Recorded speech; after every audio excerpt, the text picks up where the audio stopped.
Hello friends, मैं हूं आपका दोस्त आकाश। तो दोस्तों, आज की इस वीडियो में हम लोग बात करने वाले हैं कि कैसे आप गांव में एक अच्छा खासा कपड़े की दुकान को खोल सकते हैं, उसको कैसे चलाएंगे, उसके लिए क्या क्या आवश्यकता होगी दुकान में, और कितना हम लोग को इसमें इन्वेस्टमेंट करना पड़ेगा शुरू में, और साथ ही इससे कितना हम लोग का फ़ायदा होगा।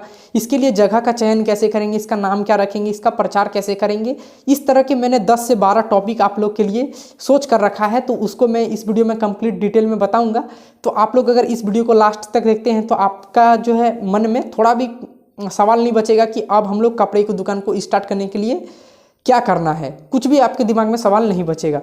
तो चलिए वीडियो को शुरू करते हैं। उससे पहले तो आपका और हमारा साथ यूं ही बना रहे, इसके लिए आप हमारे इस लाल कलर के बटन को दबा दीजिए और साथ ही उस जो घंटी है उसको भी दबा दीजिए, जिससे क्या होगा कि जब भी मैं वीडियो अपलोड करूंगा तो आप तक नोटिफिकेशन जो उसका पहुंच जाएगी। तो चलिए दोस्तों, वीडियो को शुरू करते हैं, एक एक पॉइंट को डिटेल में बात करते हैं।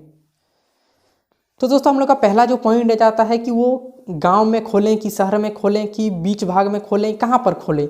तो देखिए, खोल तो आप कहीं भी सकते, कहीं भी आपको रूम मिल जाएगा, किराए देना पड़ेगा आपको कुछ, उसके बाद आप खोल कहीं भी सकते हैं। लेकिन मैं आपको गांव में सजेस्ट कर रहा हूँ कि खोलिए। अब इसका फ़ायदा क्या है ये तो देखिए, अगर गांव में आप खोलते हैं तो गांव में आपको इसका कंपटीशन नहीं मिलेगा। मतलब कि गांव में बहुत ही कम रहता है कपड़े की दुकान, या ना के बराबर रहता है, ठीक है। लेकिन अगर आप वहीं आप शहर में चले जाइए तो आपको हर जगह कहीं ना कहीं शहर में मिल ही जाएगा, हर जगह मिल जाएगा आपको कपड़े की दुकान। तो वहाँ पर कंपटीशन बहुत ज़्यादा होगा, तो वहाँ पर आपको आगे बढ़ने में भी समस्या बहुत सारी आएगी, ठीक है। तो अगर आप गांव में खोलते हैं तो फिर क्या होगा कि वहाँ पर आपको बहुत ज़्यादा कंपटीशन फेस नहीं करना पड़ेगा, और जो लोग हैं वो आराम से आपके खरीदेंगे। तो फिर आप इसका जो है गांव में आराम से खोल सकते हैं। एक छोटा मोटा ही खोलिए, और शहर में क्या होगा कि आपको बहुत बड़ा खोलना पड़ेगा, लेकिन गांव में छोटा मोटा खोलने से भी आपका अच्छा खासा चलेगा और उससे आप अच्छा खासा इनकम भी कर पाएंगे। हम लोग आ जाता है पॉइंट नंबर 2 कि गांव में अगर खोल रहे हैं तो फिर हम लोग का जगह का चयन कैसे करेंगे, किस जगह घर खोलेंगे तो कि परफेक्ट होगा हमारा जो है दुकान। तो देखिए, इसके लिए आपको थोड़ा सा सोचना पड़ेगा कि आखिर हम अगर जंगल में खोल दे तो क्या चलेगा, क्या नहीं चलेगा। इसलिए हम लोग को क्या करना पड़ेगा कि ऐसे स्थान देखना पड़ेगा जहाँ पर 3 से 4 गांव एक जगह कनेक्ट होता हो, ठीक है। अगर इस तरह के आप जगह का चयन कर लेते हैं, अगर आपका 3-4 गांव नहीं कनेक्ट होता, कम से कम 2 गांव तो होना ही चाहिए, ठीक है। और ज़्यादा से ज़्यादा जितना भी हो सके उस तरह के एक जगह सेलेक्ट कीजिए जहाँ पर बहुत सारे गांव कनेक्ट होते हैं, और उस जगह जो है ज़मीन या तो खरीद ले तो ज़्यादा अच्छा होगा, या फिर आप क्या कर सकते हैं, वहाँ पर किराए में मकान ले सकते हैं। अगर किराए लेंगे तो वहाँ पर थोड़ा सा महंगा किराया हो सकता है, आपको देना पड़े, लेकिन कोई बात नहीं, आप ले सकते हैं उसको, और जो है वहाँ स्टार्ट करेंगे। तो स्टार्ट कैसे करेंगे, उसके लिए क्या क्या आवश्यकता होगी, अगले पॉइंट में हम लोग जानते हैं। चलिए, तो दोस्तों, अब हम लोग का पॉइंट नंबर 3 आ जाता है कि गांव में जो दुकान खोलेंगे उसका हम लोग नाम क्या रखेंगे, और साथ ही उसमें लाइसेंस लेना जरूरी है कि नहीं है। तो चलिए शुरू करते हैं। तो देखिए, अगर आप नाम रखना चाहते हैं तो आपको कुछ आसान नाम रखना होगा, क्योंकि नाम ही जो है आपका दुकान को आगे बढ़ाने में मदद करेगा। अगर आपका दुकान का नाम हर जगह चर्चित में रहेगा तो क्या होगा कि आपका दुकान का जो है प्रचार भी ज़्यादा होगा, ऐसे लोग बात भी करेंगे आपके दुकान के बारे में, तो वो ज़्यादा अच्छा ग्रोथ करेगा आपका दुकान, ठीक है। तो नाम कुछ आपको आसान सोचना है और अच्छा खासा नाम रखना है, एकदम अलग नाम रखिए, ठीक है। जो अगर दूसरे आपके गांव में दुकान है तो उससे कुछ अलग नाम रखिए, ताकि आप तक जो ग्राहक है उनको पहुंचने में आसान ना हो। अगर हार्ड नाम रखेंगे तो फिर क्या होगा कि उनको बोलने में समस्या होगा, किसी से पूछने में तो समस्या होगा उनको आने में। तो आप क्या कीजिए, आसान नाम रखिए। चाहे तो आप अपने घर के परिवार में से किसी का नाम रख सकते हैं ऐसे, अगर आसान है उनका नाम तो आप रख सकते हैं, ठीक है। अब दूसरा आ जाता है कि हम लोग का लाइसेंस इसमें ज़रूरी है कि नहीं है। तो देखिए, अगर आपका बहुत अच्छा बिजनेस चलने लगता है तो लाइसेंस आप ले ही लीजिए, ठीक है। लेकिन आपको लग रहा है कि नहीं, ठीक ठाक चलेगा, बहुत ज़्यादा नहीं चलेगा लेकिन ठीक ठाक चलेगा, अपना खर्च निकलेगा, गांव घर का खर्च निकलेगा, तो फिर आप क्या कीजिए कि लाइसेंस ले ही लीजिए। ऐसे नहीं लेने से भी बहुत ज़्यादा दिक्कत है नहीं। चलिए, अब आगे बढ़ते हैं हम लोग का 4 नंबर पॉइंट पर। तो हम लोग का 4 नंबर पॉइंट आ जाता है कि दुकान में क्या क्या हम लोग को सामान की आवश्यकता होगी। तो देखिए दोस्तों, आपको फर्नीचर भी बनाना पड़ेगा, इसके लिए आपको जो है डिज़ाइन उसका अच्छा करने के लिए बहुत सारी चीज़ें की आवश्यकता होगी, जो कि आप सोच सकते हैं। लाइट बल्ब हो गया, पंखा हो गया, या फिर कूलर हो गया, जो हम लोग को नीचे बिछावन का सामान होता है, एक गद्दा भी होता है जिसमें हम लोग बैठ के जो है सामान देखते हैं। उसके बाद टेबल हो गया, फिर आपके बैठने का जगह हो गया, फिर काउंटर हो गया, बहुत सारी ऐसी चीज़ें होती हैं जो आप ले सकते हैं, ठीक है। तो इस तरह से शुरुआत कर सकते हैं, इस तरह के सामान जो है आप बनवा भी सकते हैं या फिर रेडीमेड खरीद भी सकते हैं। और साथ ही इसमें आप बिजली कनेक्शन भी लेना पड़ेगा आपको, ठीक है। तो उसके लिए भी आपको कुछ पैसे खर्च करने पड़ेंगे, तो आप बिजली कनेक्शन भी ले ही लीजिए। दोस्तों 5 नंबर का पॉइंट हम लोग का आ जाता है, सबसे मेन पॉइंट है कि हम लोग सामान आखिर दुकान के लिए खरीदेंगे कहाँ से। जो हम लोग का साड़ी होगा या फिर जीन्स होगा, शर्ट होगा, टी शर्ट होगा, ये सब हम लोग खरीदेंगे कहाँ से। तो देखिए मैं आपको ये नहीं बताऊंगा कि आप सूरत चले जाइए, आप अहमदाबाद चले जाइए, वहाँ से लाइए तो आपको सस्ता पड़ेगा। देखिए अगर आप गांव में रहते तो आपके 20-30 किलोमीटर या फिर 100-200 किलोमीटर में आपको कहीं ना कहीं बड़ा सिटी मिल ही जाएगा। तो उस सिटी से आप होलसेल में ला सकते हैं सामान को और अपनी दुकान में भर सकते हैं। अगर आप बहुत दूर दूर जैसे सूरत, अहमदाबाद, इससे कांटेक्ट करने में ही आपको बहुत दिन लग जाएगा। आप शुरू कब कीजिएगा, तो आप क्या कीजिए, अपने नज़दीकी जो बड़े बड़े शहर है वहाँ से होलसेल में लाइए। होलसेल आपको बहुत सारे मिल जाएगा, होलसेलर जो आपको अच्छा जो है कम दाम में आपको अच्छा सामान दे देगा।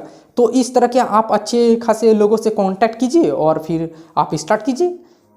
अब हम लोग अब आ जाता है 6 नंबर का पॉइंट। तो दोस्तों 6 नंबर का पॉइंट हम लोग का आ जाता है कि दुकान को कैसे सजावट करें, दुकान का सजावट कैसे करें।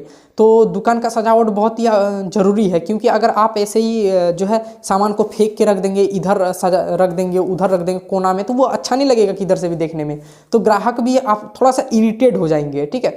तो आप लोग उसको अच्छा से सामान को व्यवस्थित ढंग से रखेंगे। कैसे, तो उसके लिए आप जो मैंने पहले ही आपको बताया कि फर्नीचर टाइप का कुछ बना लीजिए, इधर भी लगाने का, दीवार में इधर पीछे साइड इस तरह के लगाने का, जहाँ पर अच्छे से सामान को सजा कर रखें। और हो सकता तो शीशा भी लगा सकते हैं, नहीं तो आप जो है तो इस तरह के कुछ काउंटर बनवा लीजिए और उसमें सामान को सजा के अच्छे से रख सकते हैं। थोड़ा सजावट को अच्छे ढंग से कीजिएगा ताकि जो लुक है दुकान का वो देखने में बहुत ही सुंदर लगे। और सबसे मेन बात कि उसका जो बाहर का जो डिज़ाइन है वो भी काफ़ी अच्छा रखिए आप, काफ़ी साफ़ सुथरा। जो दुकान का द्वार होगा उसको भी काफ़ी आप साफ़ सुथरा रखिएगा हमेशा। ये नहीं कि कोई भी पान खाएं आके जो है थूक दिए वहाँ पर, ये तो उस तरह का भी होता है। तो उसको आपको खास ध्यान रखना होगा, तभी आपका जो है ये दुकान एक अच्छा लुक देखने को मिलेगा। चलिए अब आगे बढ़ते हैं 7 नंबर की पॉइंट पर। हाँ तो दोस्तों 7 नंबर का पॉइंट हम लोग का आ जाता है कि दुकान का प्रचार कैसे हम लोग करेंगे। तो दुकान का अगर अच्छे से ढंग से हम लोग प्रचार करेंगे तो उसका ग्रोथ लेवल भी बहुत ज़्यादा हाई रहेगा। और ये नहीं कि शुरुआत में प्रचार करेंगे और बाद में करेंगे ही नहीं। आपको महीने 1-2 महीने में ऐसे प्रचार करते रहना। और जब कोई फेस्टिवल आए, जब आपको लगता है कि सामान का बहुत ही ज़्यादा बिक्री होगा, तो आप क्या कीजिए, तब कुछ सेल चला सकते हैं और पैम्पलेट, बैनर ये सब बनवा के, जो इतना छूट है हम लोग का, ये सेल चल रहा है, ये इस तरह के बहुत सारी चीज़ें कर सकते हैं। तो आप प्रचार के लिए ये सारे तकनीकें जो हैं अपना सकते हैं, ये बहुत ही ज़्यादा फायदे देगा आपको। तो चलिए अब आते हैं हम लोग 8 नंबर के पॉइंट पर। दोस्तों 8 नंबर का हम लोग का पॉइंट आ जाता है कि ग्राहकों से हम लोग बात कैसे करेंगे।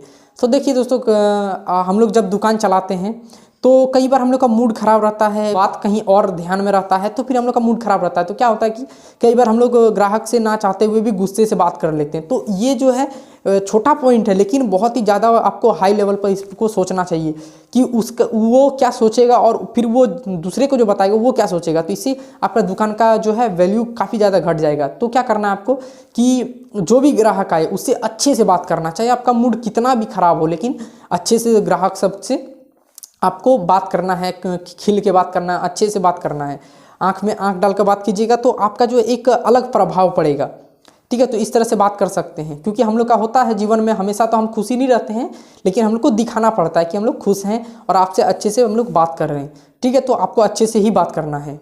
अगर आपका कोई सहायक है दुकान में तो उसको भी अच्छे से समझा देना है कि किसी से भी बदतमीजी नहीं करना, अच्छे से पेश आना है, ठीक है। चलिए अब आगे बढ़ते हैं हम लोग का 9 नंबर पॉइंट पर। सबसे मेन पॉइंट कि हम लोग को इसमें खर्चा कितना आएगा। अगर हम लोग सबसे शुरू में अगर दुकान को खोल रहे हैं तो हम लोग को इसमें टोटल खर्चा कितना आएगा। तो दोस्तों देखिए, अगर आप गांव में खोल रहे हैं तो आपको बहुत ही ज़्यादा खर्चा नहीं आएगा, लेकिन अगर मान के चले तो आप कम से कम आप 30 से 40 हज़ार के बीच में आप इसको स्टार्ट कर सकते हैं। बहुत ही ज़्यादा आपको खर्चा नहीं आएगा गाँव में, ठीक है। 20 से 40 हज़ार या 30 से 40 हज़ार के इतने बीच में आप खर्चा में स्टार्ट कर सकते हैं दुकान। और जैसे ही आप कमाना स्टार्ट करें फिर और इन्वेस्ट उसमें करना स्टार्ट कर दें, तो 20 से 40 हज़ार रुपये आप जुगाड़ करके रखिए और स्टार्ट कीजिए। अब दोस्तों हम लोग का सबसे लास्ट पॉइंट आ जाता है 10 नंबर का कि हम लोग का इस दुकान से फ़ायदा कितना होगा। तो देखिए, अगर आप किसी साड़ी को बेचेंगे तो उसमें आपको 50 से 60 रुपया हो जाएगा। किसी जीन्स को बेचिएगा तो उसमें भी सेम वही 50, 60, 70, 80, 100 तक जाएगा। और कुछ टी शर्ट बेचेगा तो आपको 20 से 30 रुपया, इस तरह करके मतलब कि आप अगर दिन में 50 से 60 चीज़ें बेचते हैं तो आपको अच्छा खासा इनकम डेली का रहेगा। और मंथली आप देखने जाए तो इससे जितना आप लगाए हैं उतना आप कुछ ही महीनों में कमा लेंगे, ठीक है। तो फिर इसका जो ग्रोथ है वो काफ़ी बढ़ता रहता है, तो आप 50-60 हज़ार इस तरह करके भी महीना कमा सकते हैं आने वाले समय में। तो आप लोग ऐसे स्टार्ट कीजिए और मुझे बताइए कमेंट करके ये आइडिया आपको कैसा लगा। और कोई भी अगर सवाल हो तो आप मुझे कमेंट कीजिएगा, तो मैं उसका रिप्लाई आपको दूंगा। और साथ ही आप इस वीडियो को लाइक कर दीजिए, हमारे चैनल को अभी तक नहीं आए हैं तो चैनल को सब्सक्राइब करके बेल आइकन को प्रेस अवश्य कर लीजिएगा। चलिए दोस्तों, मिलते हैं अगली नेक्स्ट वीडियो में, तब तक के लिए जय हिंद, वंदे मातरम, नमस्ते।